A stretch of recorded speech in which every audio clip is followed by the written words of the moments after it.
7 मार्च 2009 को नासा ने Kepler space telescope को लॉन्च किया। इससे ऐसे सितारों को फाइंड किया जाना था जो हमारी जमीन से मिलते जुलते हों, यहाँ पर एलियन लाइफ की पॉसिबिलिटी के चांसेस ज्यादा हों। 2009 से लेकर 2015 तक इसने ट्रांसिट मेथड के जरिए बहुत सारे सितारों को फाइंड किया। ट्रांसिट मेथड में जब कोई सितारा अपने स्टार का चक्कर लगाते हुए उसके सामने से गुजरता है तो कुछ टाइम के लिए उस स्टार की रोशनी कम हो जाती है, जिससे केपलर के जरिए साइंटिस्ट को पता चल जाता है कि वहाँ कोई सितारा मौजूद है। रोशनी कम होने का टाइम बहुत ज्यादा कम होता है। इसे नोटिस करने के लिए केपलर में बहुत एडवांस सेंसर्स का इस्तेमाल किया गया है। ये टेलीस्कोप इतना ज्यादा पावरफुल था कि अगर 1000 किलोमीटर दूर एक कार की हेडलाइट के सामने से कोई मक्खी भी गुजर जाए तो जो थोड़े टाइम के लिए रोशनी कम होगी, केपलर स्पेस टेलीस्कोप उसे भी डिटेक्ट कर लेगा। इस टेलीस्कोप से पता चला कि हमारी कायनात तो सितारों से भरी हुई है,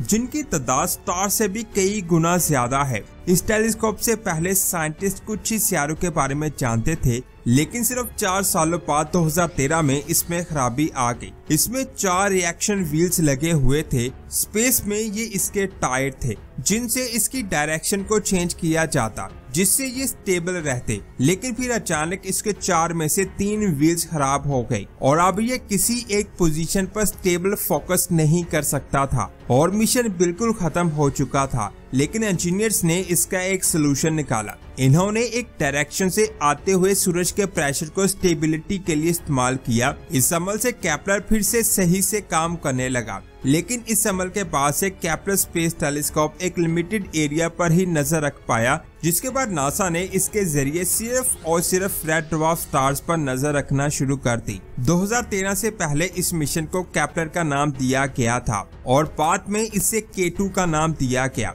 यहाँ पहले इससे ढूंढे गए सितारों के आगे केपलर का नाम दिया जाता था। 2014 के बाद इससे ढूंढे गए सितारों के आगे K2 लगने लगा और फिर इसने 2015 में एक ऐसा सितारा फाइंड किया जिसका नाम रखा गया K2-18b। 2018 में इस टेलीस्कोप का फ्यूल खत्म हो गया, जिसके बाद से इसे हबल स्पेस टेलीस्कोप से स्टडी किया जाने लगा। 2019 में जब साइंसदान K2-18b सितारे को स्टडी कर रहे थे तो उन्होंने पहली बार इस सितारे पर पानी की मौजूदगी को नोटिस किया। ये पानी इसके एटमॉस्फेयर में वाटर वेपर्स की सूरत में नोटिस किया गया। एटमॉस्फेयर में वाटर वेपर्स के होने का मतलब है कि इसकी सतह पर बड़े बड़े समुद्र हो सकते हैं, जिसके बाद से इस सितारे को हाइसियन सितारों की लिस्ट में शामिल कर दिया गया। हाइसियन का मतलब एक ऐसा सितारा है जिसका एटमॉस्फेयर हाइड्रोजन गैस से भरा हुआ है और उसकी सतह पर पानी का समुद्र भी मौजूद है। ऐसे सितारे ना जमीन जैसे होते हैं और ना ही गैस जॉइंट जैसे। इनके एटमॉस्फेयर में डेंस हाइड्रोजन बहुत ज्यादा मिकदार में मौजूद होती है, जिसकी वजह से साइंसदान को लगता है कि ऐसे एटमॉस्फेयर में पानी ऐसी फॉर्म में मौजूद हो सकता है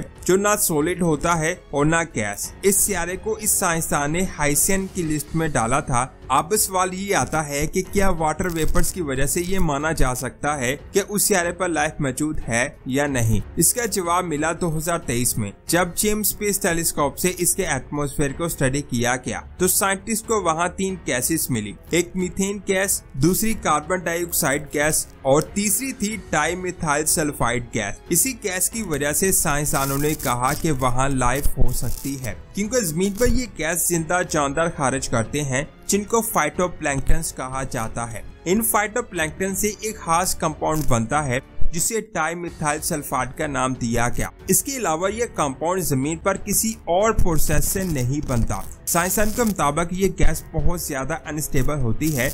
ये कुछ ही टाइम में एटमॉस्फेयर में टूटकर दूसरे मॉलिक्यूल्स में बिखर जाती है, जिसकी वजह से इस गैस को डिटेक्ट करना बहुत ज्यादा मुश्किल हो जाता है। इसे तब ही डिटेक्ट किया जा सकता है जब ये किसी सितारे पर बड़ी मिकदार में बन रही हो, और ये चीजें साइंसदानों को इस सितारे K2-18b में मिली। यहाँ से डाइमिथाइल सल्फाइड और डाइमिथाइल डाइसल्फाइड गैसेस बहुत ज्यादा मिकदार से मिली। आसान अल्फाज में न्यू स्टडी के मुताबिक K2-18b सियारे के समुद्र में फाइटोप्लैंक्टन्स मौजूद हो सकते हैं, जिनसे ये गैस लगातार इस सियारे पर बन रही है। ये डिस्कवरी बहुत ज्यादा बड़ी थी, इसीलिए साइंसदानों ने जेम्स स्पेस टेलीस्कोप के जरिए इस सियारे को और अच्छे से स्टडी करने का फैसला किया, जिसके बाद 17 अप्रैल 2025 को एक पेपर पब्लिश हुआ, जिसमें ये साफ तौर पर कहा गया कि K2-18b पर एलियन लाइफ के मिलने के चांसेस अब तक ढूंढे के सभी सियारों में सबसे ज्यादा हैं। इस पेपर को पब्लिश किया कैम्ब्रिज यूनिवर्सिटी के एक प्रोफेसर ने। ये पेपर ऐसे वायरल हुआ कि लोग कहने लगे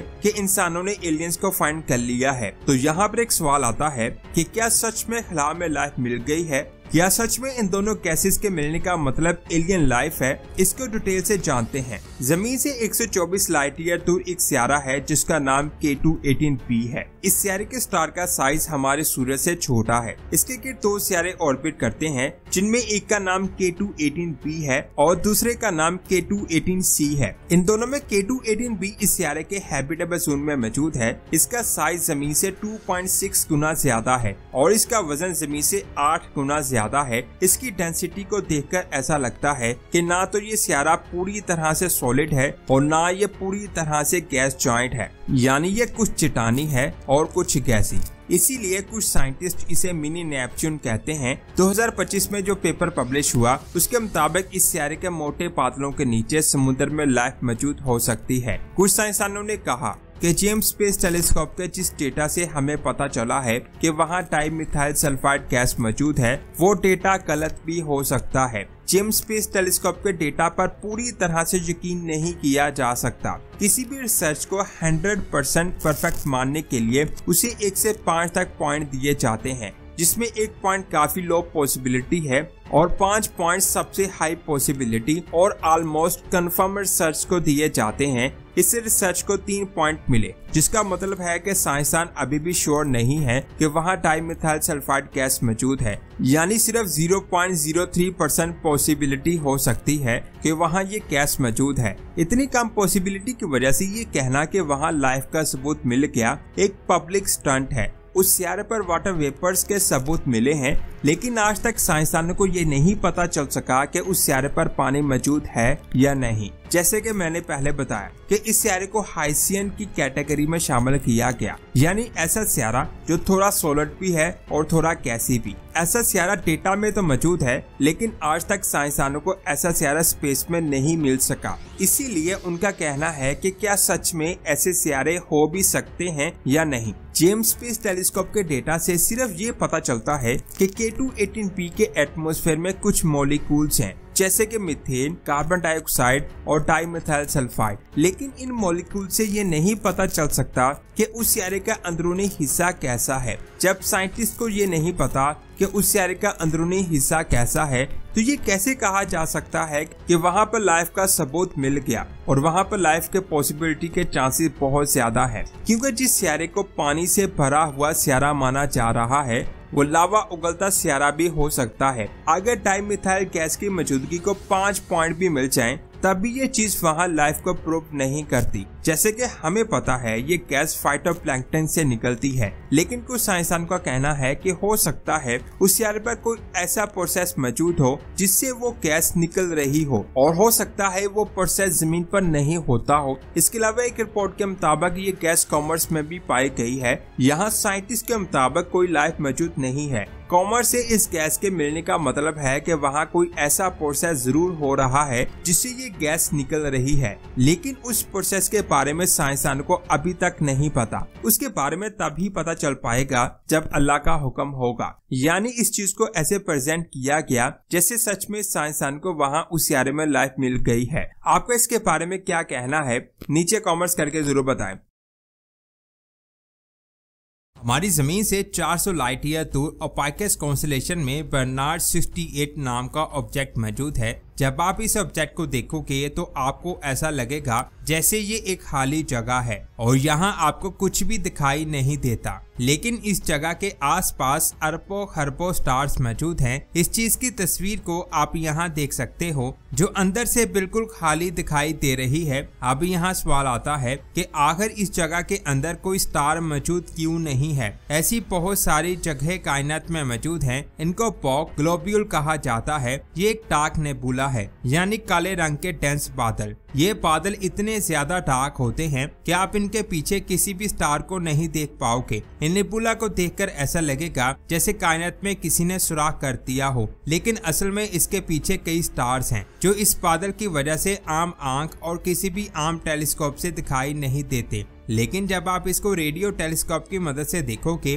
तो आपको यहाँ बहुत सारे स्टार्स बनते हुए दिखाई देंगे, लेकिन इन बादलों की वजह से वो स्टार्स आपको दिखाई नहीं देते। ये सेम उसी तरह है जब जमीन पर बादल सूरज के सामने आ जाते हैं तो सूरज हमें दिखाई नहीं देता, जिसकी वजह से ऐसा लगता है जैसे आसमान में सूरज है ही नहीं। ये भी उसी तरह का एक ऑब्जेक्ट है। इन बादलों से ऐसा इल्यूजन पैदा होता है जैसे वहाँ कुछ नहीं है और ये जगह पूरी तरह से खाली है जिसमें कोई भी स्टार नहीं है, लेकिन एक बहुत बड़ा बादल होने की वजह से इसमें स्टार्स बनने के चांसेस होते हैं। खला में स्टार्स ऐसे ही नेबुला यानी डस्ट और गैस के बादलों से बनते हैं। इनमें जब ग्रेविटी हावी हो जाती है और इनका पूरा मैटर कोलैप्स होकर एक जगह इकट्ठा होने लगता है, जिसके बाद टेम्परेचर इतना ज्यादा बढ़ जाता है कि इसमें फ्यूजन का अमल शुरू हो जाता है, जिसके बाद ऐसे बादलों में स्टार्स बनने लगते हैं। अगर मैं बात करूं बर्नार्ड 68 की, तो यहाँ स्टार्स बनने का अमल शुरू ही हुआ है।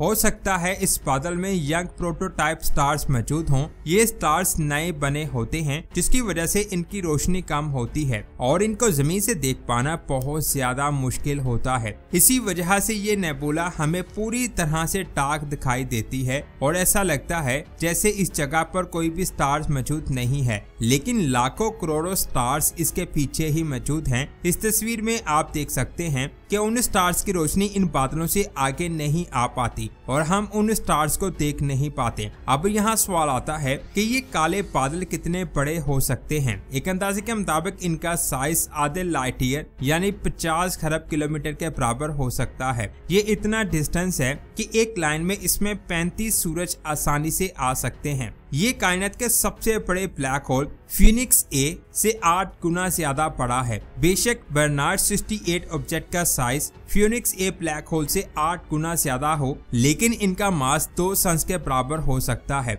वहीं फीनिक्स ए ब्लैक होल इतना ज्यादा भारी होता है कि उसका मास 1 खरब सन से भी कई गुना ज्यादा हो सकता है। मार्स की बिना पर कभी भी किसी ब्लैक होल और नेबुला को कंपेयर नहीं किया जा सकता। नेबुला कई लाइट ईयर तक फैली होती हैं, लेकिन उनका मास 100 किलोमीटर बड़े ब्लैक होल से भी कई गुना छोटा होता है। खला में बर्नार्ड 68 की तरह कई नेबुलास मौजूद हैं जो खाली प्लेसेस की तरह दिखाई देती हैं। ऐसी ही एक और डार्क नेबुला जमीन से 700 लाइट ईयर दूर मौजूद है। इसकी शेप बहुत ज्यादा अजीब है। इसकी अजीब शेप की वजह से ही इसे पाइप नेबुला कहा जाता है। इसके पीछे बहुत सारे स्टार्स मौजूद हैं, लेकिन डार्क होने की वजह से ऐसा लगता है कि कायनात में ये खाली जगह है जिसमें कोई स्टार मौजूद नहीं है। लेकिन इस नेबुला में भी स्टार्स को देखा गया है जो बिल्कुल नए बने हैं, जिसकी वजह से इनको ऑप्टिकल टेलीस्कोप से देख पाना बहुत ज्यादा मुश्किल है। अभी जिन वर्ड्स की मैंने बात की है वो एक गैलेक्सी के अंदर स्टार्स के बीच में मौजूद हैं, लेकिन ऐसे ही वर्ड्स को बहुत बड़ी बड़ी गैलेक्सीज के ग्रुप्स यानी सुपर क्लस्टर के बीच में भी देखा गया है। जैसे हर गैलेक्सी में अरबों खरबों स्टार्स होते हैं, इसी तरह सुपर क्लस्टर में लाखों गैलेक्सीज मौजूद हैं जिनके बीच इन खाली प्लेसेस यानी वर्ड्स को देखा गया है।